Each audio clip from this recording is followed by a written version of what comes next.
Hello all, it's RachMan John here, and I have something very special for you today. It's a reaction, a first reaction in fact, to the Variations on a Theme by Bach by Max Reger. I think it's Max Reger. Yes, Max Reger. Yeah, instead of, what was I thinking about? Either way, so I have in front of me, I've got my capybara, I've got my microphone, and I've got a very nice glass of milk. Keep me sustained on a very hot day. But the other thing I have is this copy of Verdi's Othello that I picked up at a second-hand bookstore for $15. It was originally marked as $20, but I haggled him down, like the scoundrel I am. And it is a condensation of the orchestral score. So it's got all of the voice parts, so complete voice parts, and piano score. How do I show this? It is falling apart, which gives you some idea of the age of this tome. It's the complete play, well, not play, it's the complete opera, based upon the play by Shakespeare, obviously. It's a bit of fall in my milk. I'm not sure how sanitary this is, but...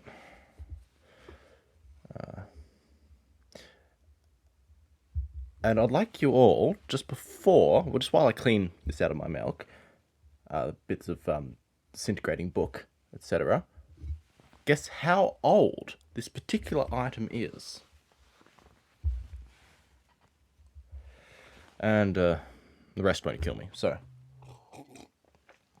I don't think. It's got a funny taste. How old is this? Well, if you look in the front cover, it actually says that it dates from 1887. This is the copy of the book itself, printed 1887, which is amazing to me, because 1887 is the year that Verdi's Othello was premiered. So I actually have a copy that likely came out alongside the full orchestral conductor's score of the opera. That is really cool, and it's for $15 as well, or $20, but you know, I'm half Asian. I'm not sure if any of you guys know that, but I'm half Asian, and haggling is really in our blood, so... honestly, if I hadn't haggled, I probably would have gone disowned upon telling the story. At any rate, Bach's Reger Variations. I was unable to find, or unable to source, a vinyl copy of it, at least not in the time frame that I wanted to react to it in, and I wasn't able to find a viable option of listening to a physical version of the rendition that was recommended unto me, and that rendition was Andras Schiff. Now, Schiff's an interesting character. Schiff and I, we don't really agree, but the friend that that I'm dedicating this video to, who made me, or rather requested me to do this reaction, doesn't really like Schiff either. So it was a big shock to me that he would say, go and listen to Schiff's version. It's the best. I was thinking, Schiff, that guy, I usually think he's pretty boring. He's like the Baron Boehm of Bach. At any rate, so my interest is piqued. I'm very excited to find out. I've held off listening to the piece to do something like this, a reaction. It's still a bit of my milk.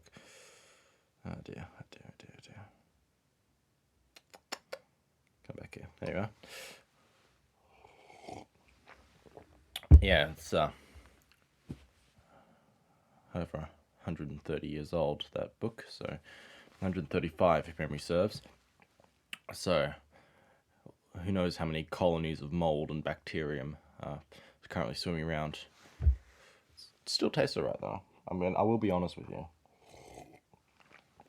But if I start hallucinating midway through, you know where that came from.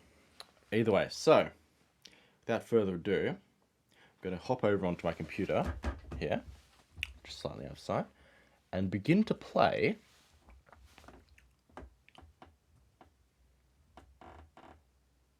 the Reger Variations on a Theme by Bach. Alright, beginning now.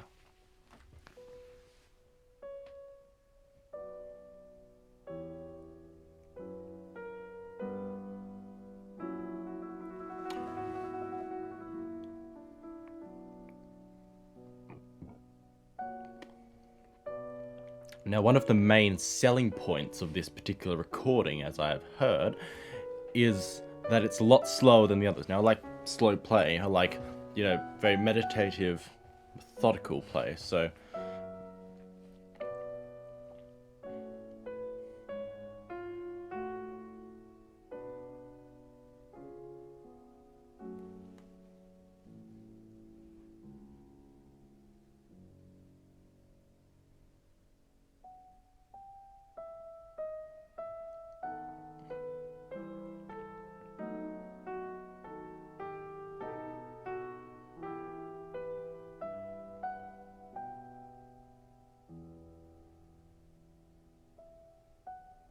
yeah, apparently this is one of the, at least I've heard it said from multiple reliable sources, that this is one of the great contrapuntal works of the 20th century.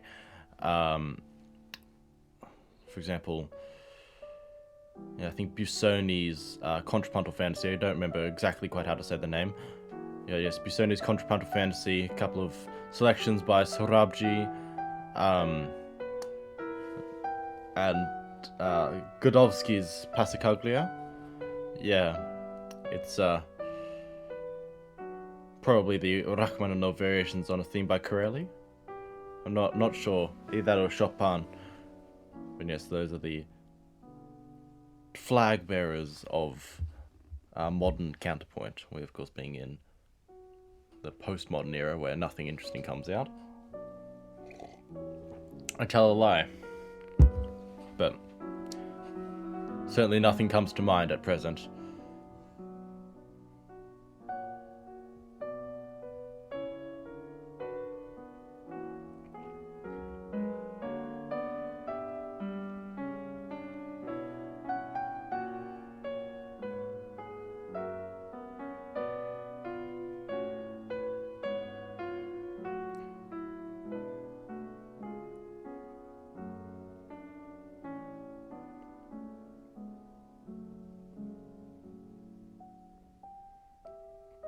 Yeah, I'm noticing the bass theme has a 3-5-1. It always ends with 3-5-1 octave movement. That's what it seems.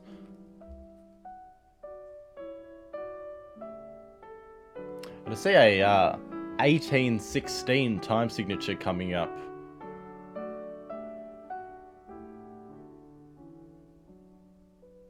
Still a little bit to go, but that is scary. It does scare me.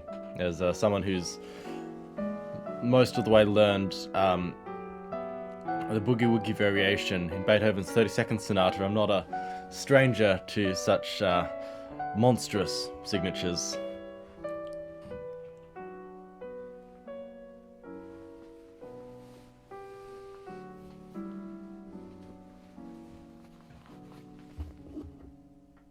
Okay, here we go.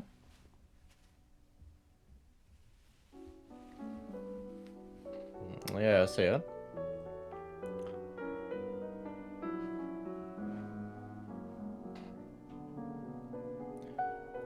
So it's just simulating that sort of triplet, flowing triplets.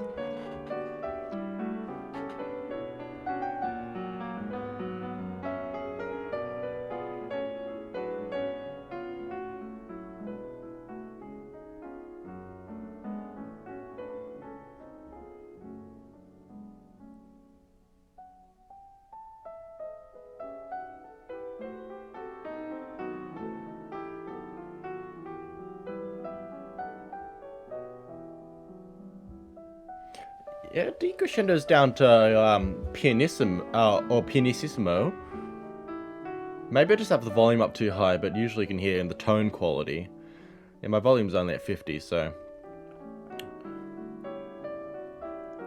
But I suppose it's just incredibly hard to play counterpoint like this effectively at such low volumes. Okay, so at the first forte section, now we're descending into a fortissimo section.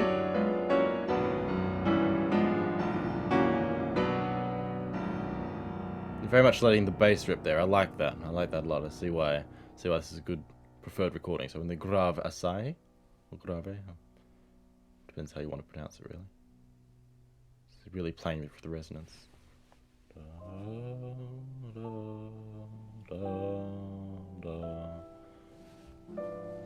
25 beats a minute. It's pretty slow, even by my standards.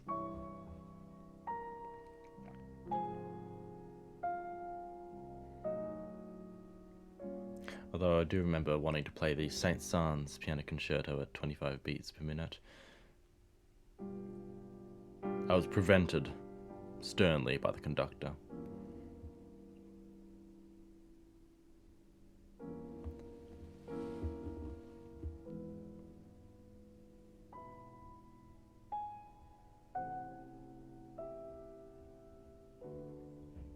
Alright, major. Major again. Kind of ambiguous harmony, doesn't seem to be, just seems to be languishing. So now in the sempre dolcissimo.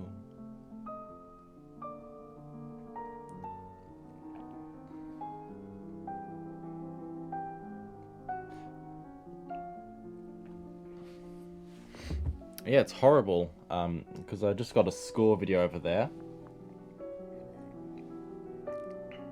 It's horrible to look upon.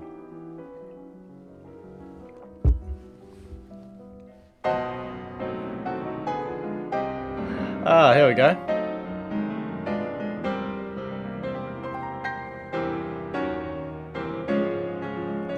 Probably saw me start a little bit there. Yeah, it's very big chords, very passionate.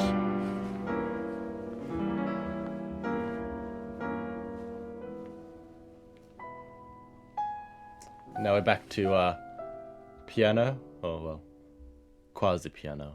It's not really playing at piano. All the way through, he's maintained not a steely tone, but a very, very, very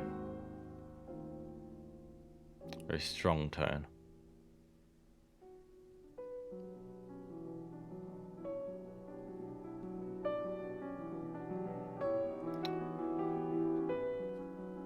It's absolutely reminding me of Godowski's Passacaglia.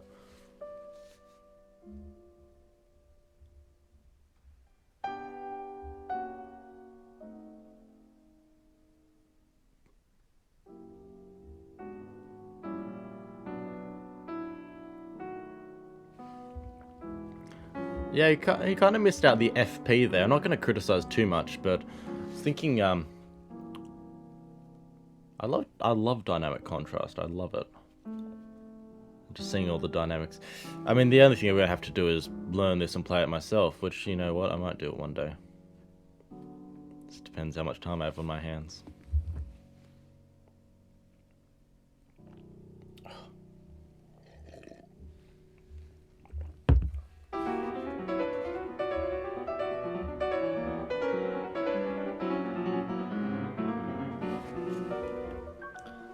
Okay, we're really in the territory of variation form now. This is quite a different approach to the slow chordal approaches, even just chordal approaches. It's just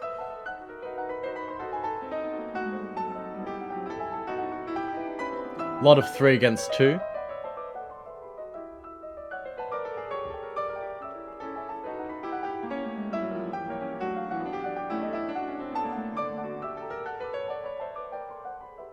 A tempo.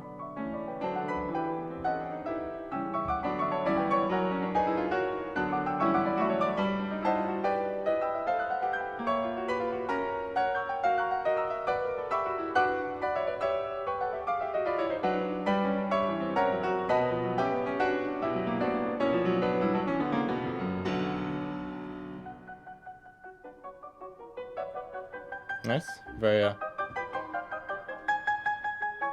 interesting. It's almost like reminds me of La Campanella, or maybe the La Clochette fantasy. This is reminding me of like a slowed down version of the coda of Chopin's Second Ballade. You know, it's very insistent. He definitely doesn't like having any sweetness to his, or much sweetness to his octaves. I was a bit there, but you know. I do see why this piece is so feared.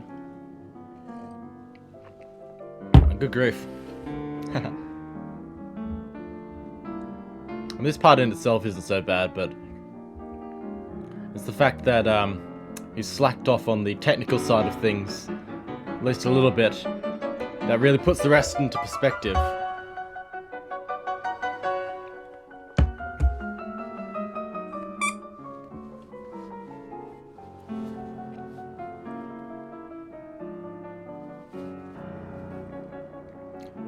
Wonder what he's playing on, because it doesn't have the sweetest tone color in the treble. It's got an excellent bass to it.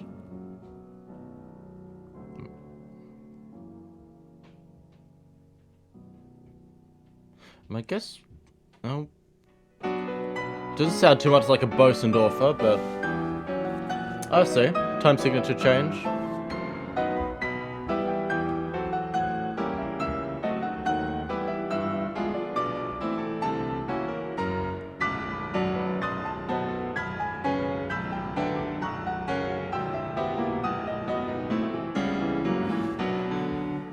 That was a very brutal section. Very brutal. It's like the Great Gate of Kiev on steroids. You know which part? Yeah. It's da da da da da. Because what I've heard of Reger, I've listened to his piano concerto and a couple of other works. He really likes these chunky pianistic sections. Again, people compare him to Brahms, but from what I've heard, I like him a lot more than Brahms.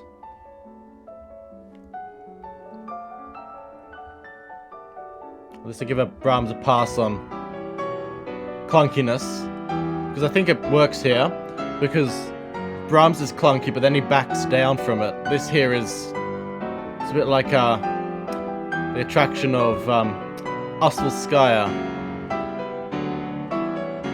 It's just brutal, brutal, brutal.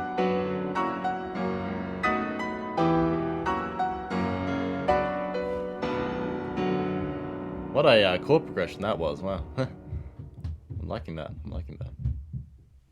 Scuttling in the background, it's my sister. Alright?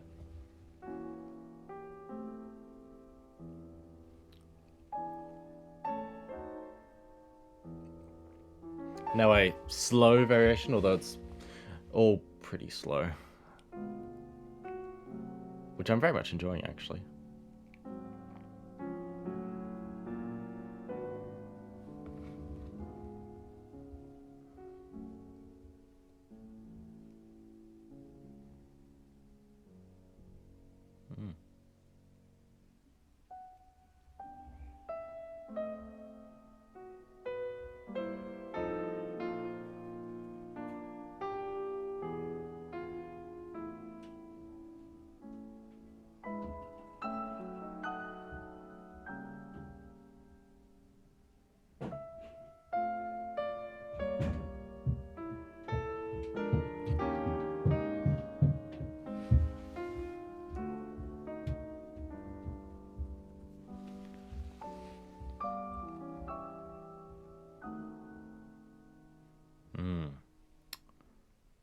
It's not quite as, well, because variations, you can't quite be as chromatic.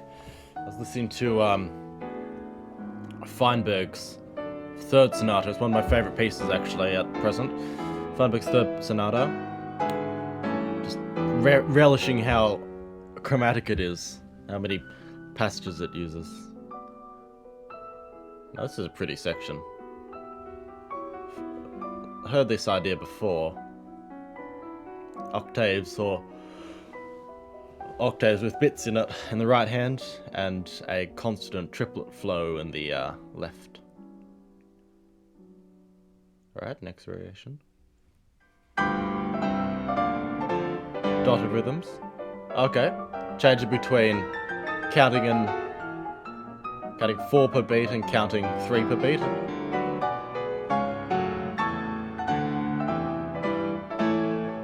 Kind of like a cousin of Homolia.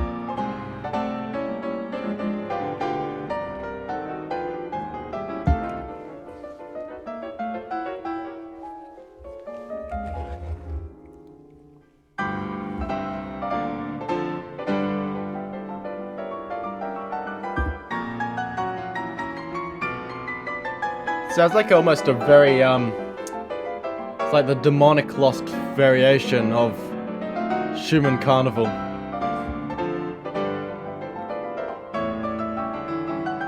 It sounds like a, oh, there's some Wanderer Fantasy octaves right there. And,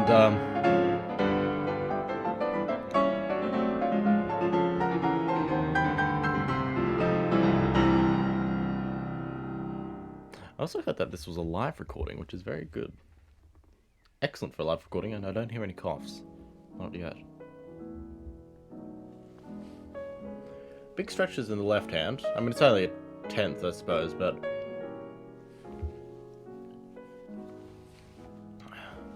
there's some chords that I would have to stretch a little, or consider rolling, as much as I hate it. Currently learning Rachmaninoff's Etude Tableau, the number 3, the one in C minor to C major. It's got big arpeggios, that's not a problem, but and the voicing is pretty run of the mill. But there's chords, big chords in the opening section, the one in C minor before it goes to C major, and then the final chord is I think famous for how big it is. So 2/10 filled in completely. This guy who sent me this, who requested this, he could reach it easily. I cannot. I can reach it, but I have to pray that I don't hit an extra note, because it's C major, it's very pure harmony. It will be noticed.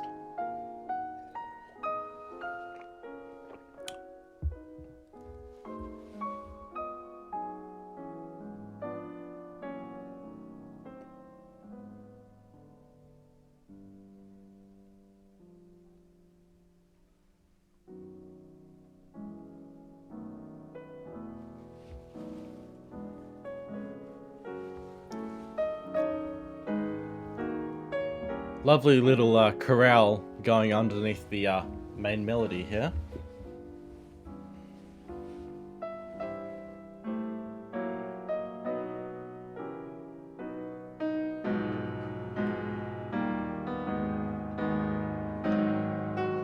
Lots of 10ths and 5ths in the basses.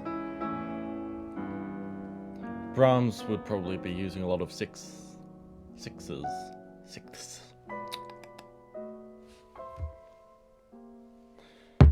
Well, it hasn't changed colour yet, so I think I'm okay. That being said, I feel a little queasy, but I'll get through the review at least. Oh, just kidding. Oh, Vivace. Oh, and there was a cough. I heard that.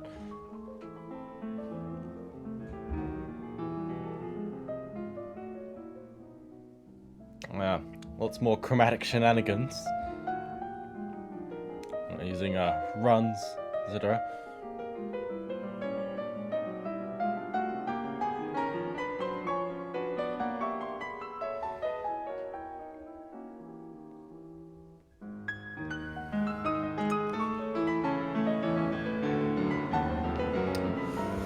Yeah, this kind of reminds me a lot of a really souped up version of Schumann's symphonic etudes. Yeah, that'll be it.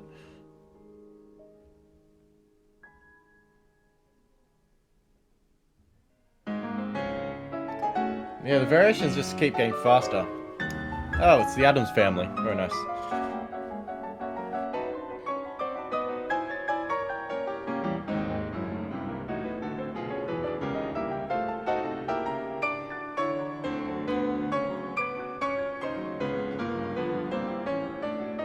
Big jumps. Honestly, it seems manageable, that part. It's just about getting from place to place, I suppose, without misplacing your hands on the octave. Yes. Very strong back and forth motifs.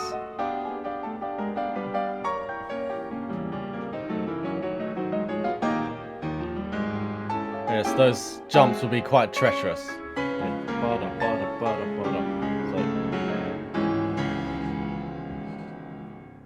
Certainly be fun to play. Very fun to play.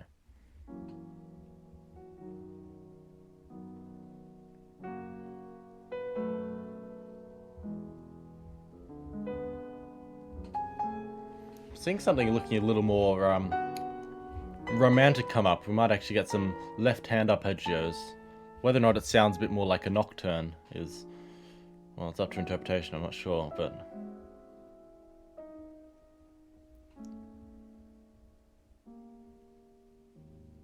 There we are.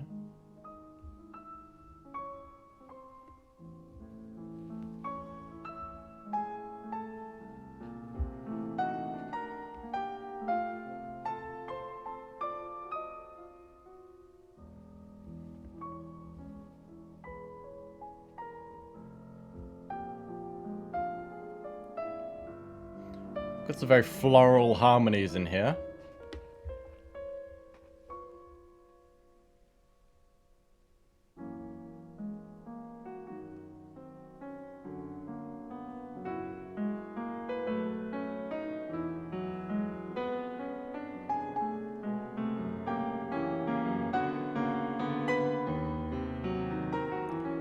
I think we're starting to descend back into classic Reger.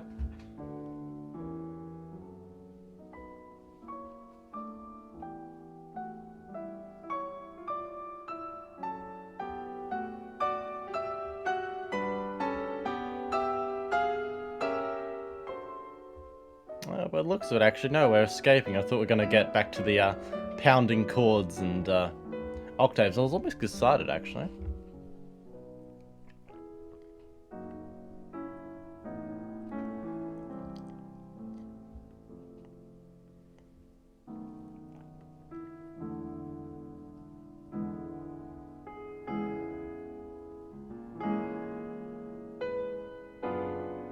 It's a nice chord. It's a very nice chord.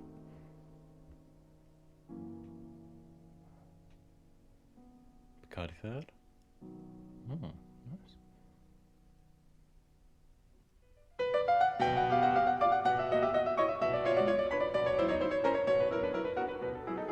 Interesting idea to interpolate the seventh in there, so it's a trill. Now this is reminding me of I think it's pronounced Donani. D-O-H-N-Y-A-N-I. My pronunciation is always off. Now this looks very stressy on the fingers, but yes, reminds me of one of his etudes, not the Capriccio. I think it's the first one.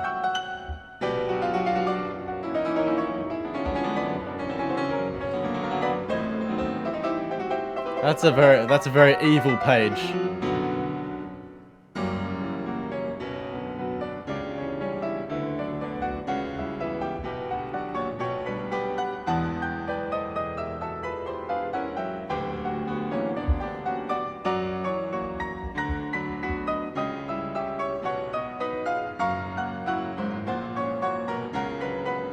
Yeah, probably the reason why I prefer Reger to Brahms, sorry, is because Reger has the guts to hit you with something really, really challenging to listen to like this. Well, it's not super challenging to listen to, but to some. There's some very interesting textures here, yeah.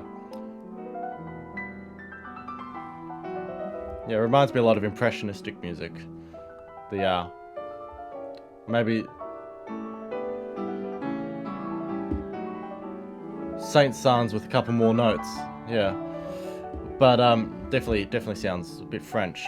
But yeah, Brahms will shy away from going too far, but Reger just pushes it over the edge and just lets you get enveloped and hit in all of the sounds and colours. And I respect a composer who makes me feel, you know, something deeply, not uncomfortable, but difficult to listen to. Something that you need to push yourself like a marathon. I really appreciate that. And here's the fugue. Heard about the fugue?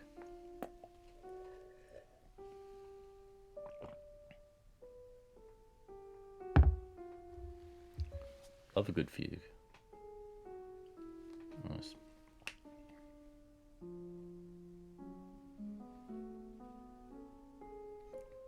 One in Simonowski's third is great, really great.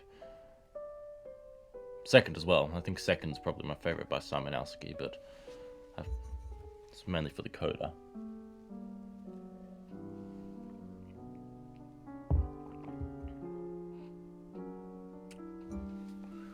He's got a markedly different style of counterpoint to, say, a Godowsky or Busoni.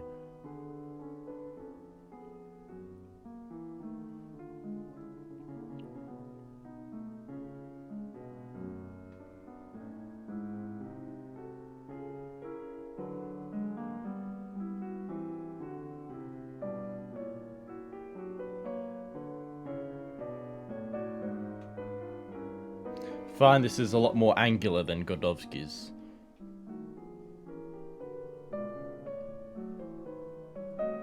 Yeah, Godowsky's is more intuitive.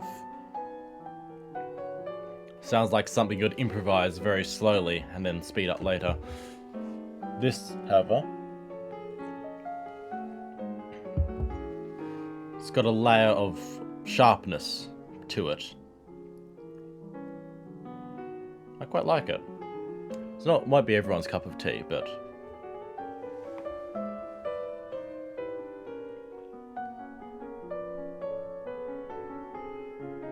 and it's also a more pure, shall I say, form of fugal writing. Some people, for example, yeah, the Godowskis and the Busonis will incorporate more romantic techniques into their fugues, but Godowsky more than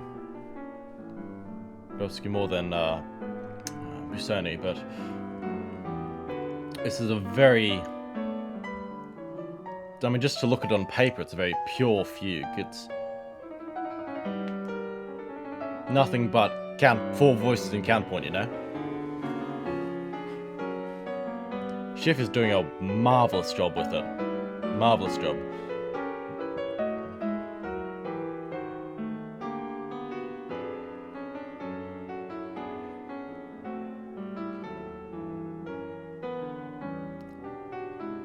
Yeah, I think the only other Schiff recording I've ever really liked would be his Bartok Concerto No. 1. He does a good trade in that.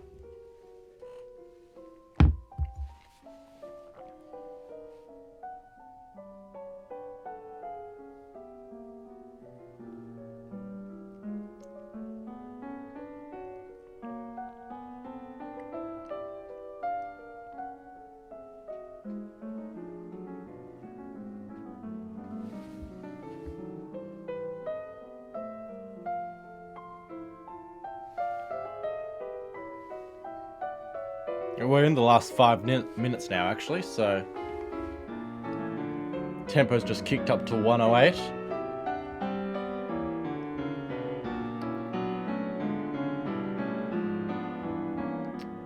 Feels like faster it gets, less chromaticism there is.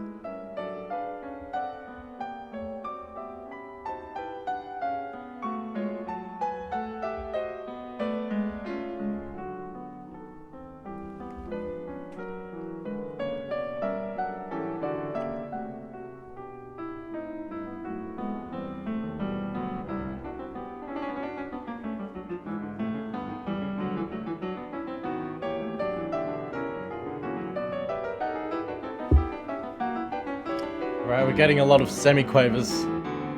Just noticed. Wow, that is it's getting very difficult now.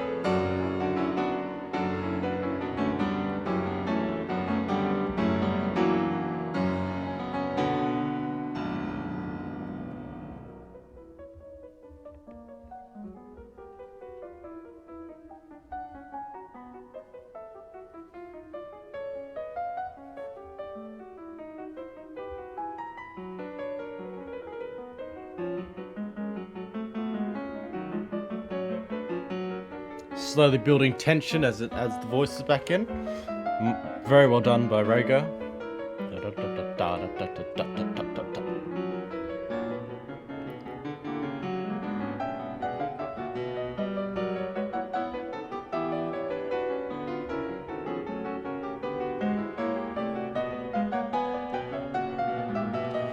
Yeah, it's passages here where you have to juggle 3 voices in a single hand, all with semiquavers. That's can't be easy, just to be able to voice them all. Now they're starting to double voices, the bass voice in octaves. Well, there will be in a second. I could just see it coming up.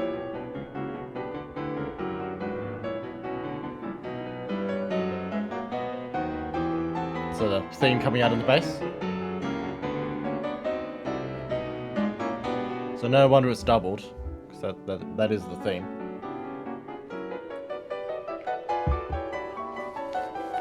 I know most of it's staccato, but your thirds and sixths. Yeah, I was saying how Brahms would add them in. Well, Brahms wouldn't have this many, surely. That's crazy amount.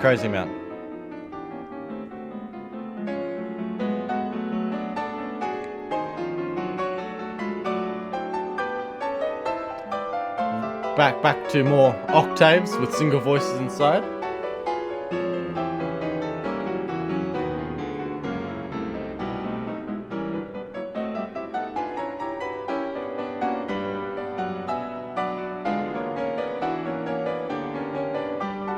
It's glorious stuff, it really is, yeah.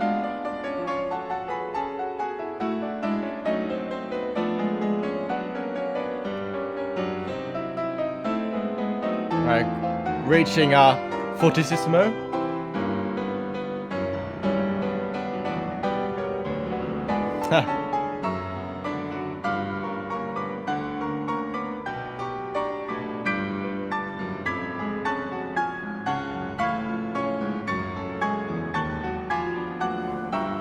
Madness in the left hand. That's not easy.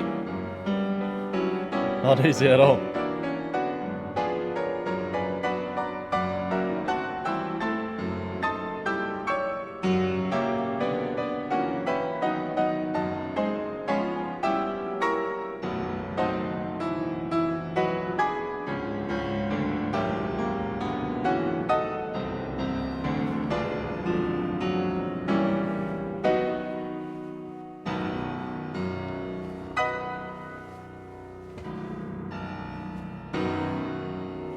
Very powerful ending. I wasn't expecting it to have a Picardy third.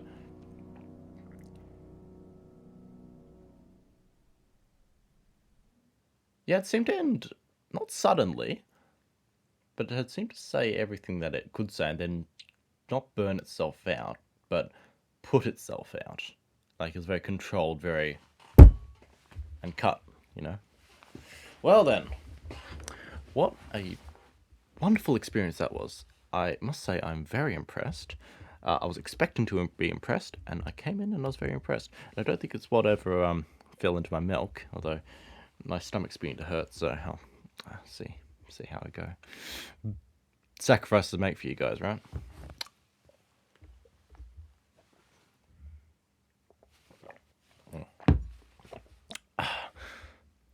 But yes, magnificent piece.